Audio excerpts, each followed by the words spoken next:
أعوذ بالله من الشيطان الرجيم.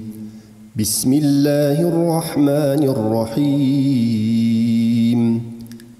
إذا زلزلت الأرض زلزالها وأخرجت الأرض أثقالها وقال الإنسان ما لها يومئذ تحدث أخبارها بأن ربك أوحى لها يومئذ يصدر الناس أشتاتا ليروا أعمالهم فمن يعمل مثقال ذرة خيرا يره ومن يعمل مثقال ذرة شرا يره.